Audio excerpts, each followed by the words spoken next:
When I started playing jazz gigs, I was around 17 or 18.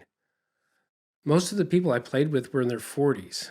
I was this know-nothing kid who was always hanging around, and eventually they started letting me sit in, which led to subbing for other drummers. As I got more experience, I started getting my own gigs. And one of the pieces of advice I kept hearing was do your own thing, or find your own style, which loosely translates to be yourself. I heard stories about how Pat Metheny used to imitate Wes Montgomery until someone told him he needed to figure out his own thing. So he did. And now look at him. He's Pat Metheny.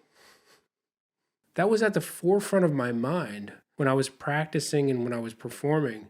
It was actually pretty disturbing. I was constantly recognizing something that I played as either a direct quote from another drummer or at least inspired by them. I was hyper aware of the fact that I was a cheap imitation of drummers who were much better than I was, drummers who were doing their own thing. And I was thinking about this recently in relation to the podcast and the videos that I'm doing for YouTube. I would like to be more myself. But maybe that's something that happens over time, just like with playing the drums. For one thing, I'm reading a script. I'm trying hard to make it sound like I'm not reading, and maybe telling you that I'm reading defeats the purpose of that. But I'm trying to let my personality come through, just like when I'm playing the drums. When I'm interviewing guests, I have notes, and sometimes I'm reading certain questions that I prepared in advance. But I find that a lot of times the questions go out the window as soon as the interview starts because the guest will answer some of my questions before I've asked them, and then I'm forced to go off script and have an actual conversation. So today I want to get into this idea of being ourselves in our creative work. How important is it? And how do we figure out what that even means? Who are we? Let's get started.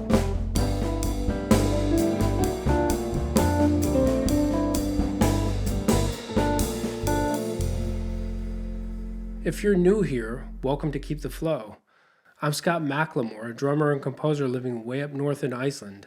I make these episodes every week to look under the hood of the creative process to keep our creative engines humming. But before we really get going here, could you do me a favor and take a second to hit the thumbs up below and go ahead and subscribe while you're at it? That would be awesome. Thanks. I was watching a talk that graphic designer David Carson gave at Fabrica in Italy.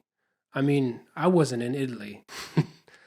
I saw it through the magic of YouTube, where I get all my information. At one point, he launched into the stream of advice for creatives, and I was struck by this one thing he said. Nobody has your upbringing, your parents, your whole life experience. If there's a way to infuse some of that into what you do, you're going to have the most fun doing it, and you're going to do your best work. End quote. This started me thinking about being more myself, but the more I thought about it, the more confused I got. I listen to quite a few podcasts, and the ones that really grab me are the ones that feel like a relaxed conversation.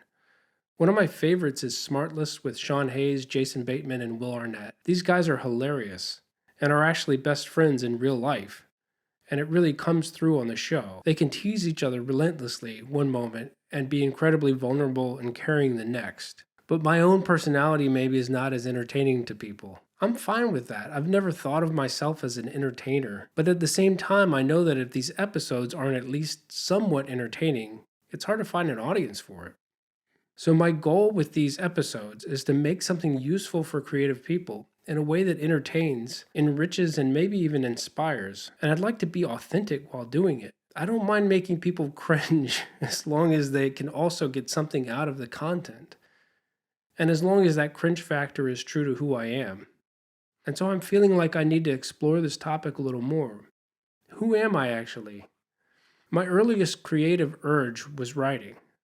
I was a horrible student in every regard, except my short stories landed me in advanced English class. My mom sent me to summer writing camps, which I loved. I loved making up stories and the process of distilling them onto the page.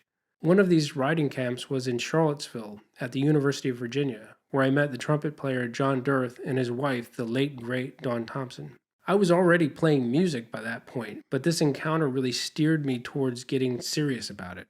Telling stories is really part of who I am. I think it's actually part of who we all are. It's deep in our DNA from back when the hunter-gatherers would tell stories about their adventures and cautionary tales. Survival information, really. What animals to avoid, what berries not to eat. And so being a good storyteller was a matter of life and death in a sense. When I sit down to write these scripts, that feels like a huge part of myself. Not the life and death part, but stringing these words together in the hopes that they might communicate my ideas to others in a way that both inspires and entertains. Writing a podcast script, however, is a much different animal than a short story. First of all, it's me talking, and I'm not an actor. Sometimes I wish I could be more like Will Arnett or anyone with some charisma, or as the kids say, Riz. Was that cringy? When I'm alone, usually driving, I'm a very different person, but I guess we all are. I've actually thought about trying to record an episode in the car just to see what it would be like. But is that the real me? The goofball driving the car? I think that's one side of me. We all have different facets to our personalities. The way we act with our friends or by ourselves or with our children can be very different, but they're all us. When it comes to our creative work, though, in order to, as David Carson says, infuse ourselves into it, do we have to pick and choose what parts of ourselves to include? I guess it depends what the work is. An actor is going to draw on different parts of themselves for different roles. A comedian gets on stage and becomes some version of themselves, not necessarily the goofball driving the car.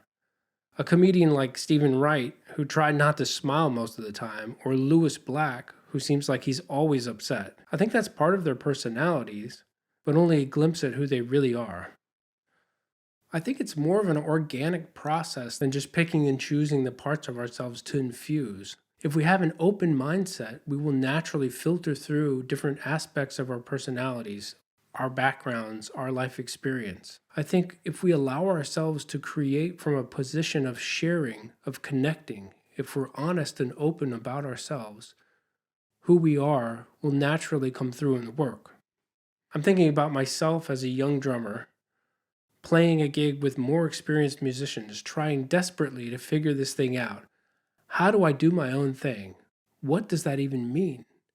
And at this point, I'm listening to so much music, so many great drummers, so many ideas. I'm piecing together the history of how drummers were influenced by the drummers that came before them, and how do I fit into this? What is my contribution? I know that as much as I love Jack DeJohnette's playing, I don't want to sound just like him. Or as much as I feel inspired to take risks every time I listen to Paul Motion, I don't want to imitate him, or Joey Barron, or Stuart Copeland, or Billy Higgins. I could go on. The list is long.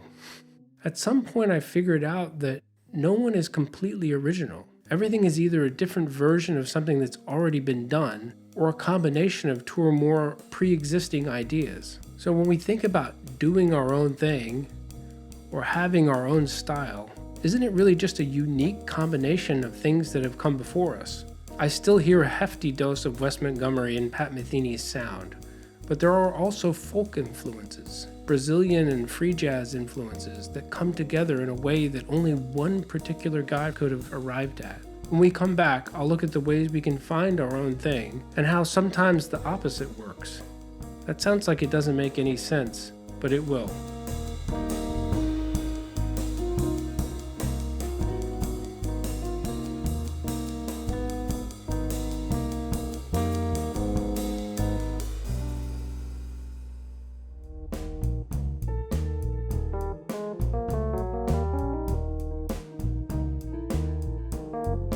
Thanks for making it this far. If you're enjoying the video, please take a moment to give it a thumbs up below and go ahead and subscribe while you're at it. I'm putting out new videos every week, so hit the bell so you don't miss out on any episodes. Speaking of missing out, I started a new series for Patreon called Hiking with Penny. And I named it that because I record it while I'm hiking with Penny. Right. So my idea is that I'm just going to share a little of my thought process leading up to the episodes, kind of a behind the scenes, because that's really where a lot of these ideas take form, just me and Penny out in the wild. Also, she's way more popular than I am on social media, and actually with my family. So I'm using her as a way to boost my ratings. But hey, I'm being completely transparent about it, and no animals will be harmed in the making of these videos. So if that sounds interesting to you, or even if it doesn't, go check out patreon.com/Scott McLemore and get in on the action. And now, back to Keep the Flow.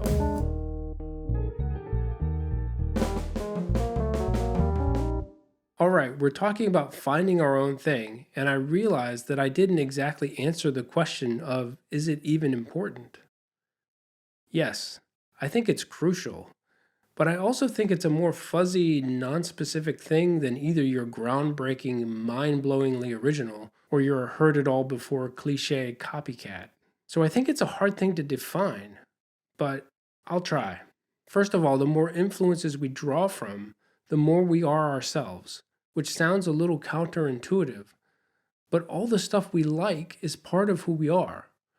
Not to get too technical here, but there's a certain thing that I play that I know I stole from Stuart Copeland when I was just starting out. And yet when I play it, I usually don't even think of him anymore. And also I'm using it in a completely different context, so that idea has in a way become part of me. And as I progressed as a drummer and listened to more and more music and different kinds of music, I picked up ideas like this along the way, a lot of times without even consciously realizing it. But they weave together into the fabric of my creative identity, and the more stuff I absorb, the richer that fabric becomes.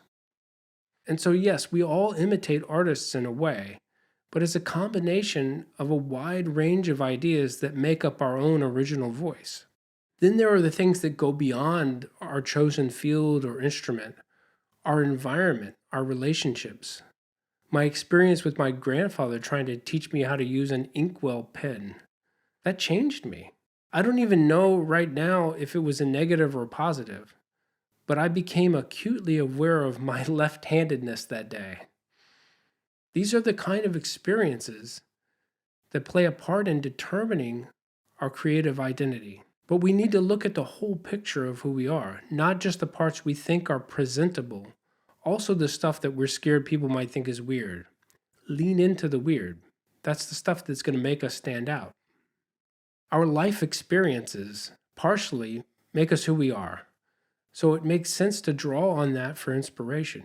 For example, in To Kill a Mockingbird, Harper Lee based the character Scout Finch on herself, and drew from her own experiences growing up in Alabama.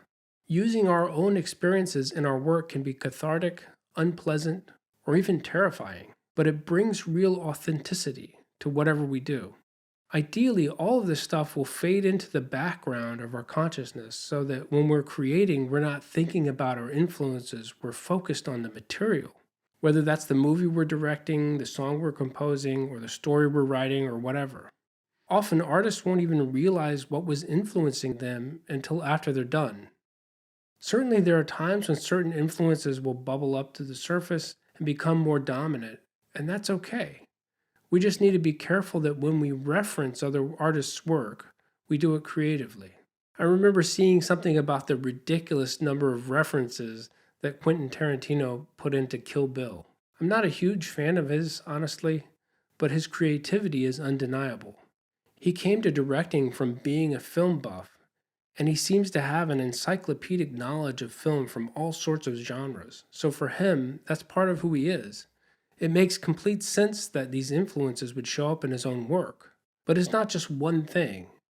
It's this unique combination of spaghetti westerns and kung fu and horror, along with a bunch of other stuff, that make up his creative voice.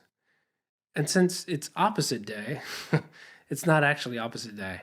Or is it? That's something I miss from being a kid at school. I don't know if there's an official opposite day, but every once in a while, one of the kids would proclaim it was opposite day, and you would have to say the opposite of what you meant all day. But in figuring out who we are, it can be useful to look at the opposite question. Who aren't we? Instead of what do we like, what do we hate? Instead of what inspires us, what does absolutely nothing for us? Honestly, this sounds like a lot less fun to me. But sometimes we have to be critical about what doesn't feel right. Kafka said his writing was the process of eliminating the false paths, as he called them. to be sure he was on the right path. By figuring out who we are, we're also figuring out who we aren't. They're two sides of the same coin. It reminds me of John Cusack's monologue in the movie Say Anything. I don't know if you remember that.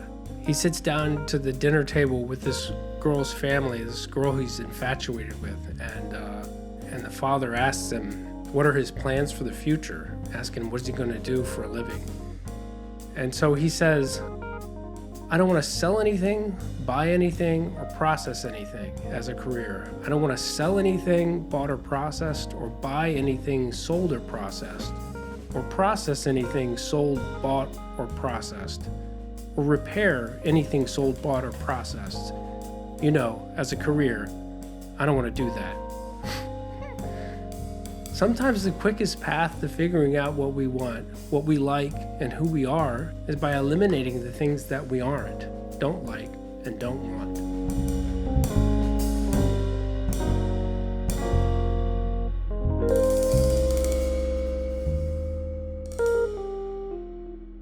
So with regards to making these episodes, I'm still figuring it out. I'm still figuring out who I am in this space. And I'm hoping that as I go along, it will gradually become more natural and more clear. I would love to be more relaxed and more comfortable with the whole thing, but I think it just takes time. Or hypnosis. Maybe I could try hypnosis.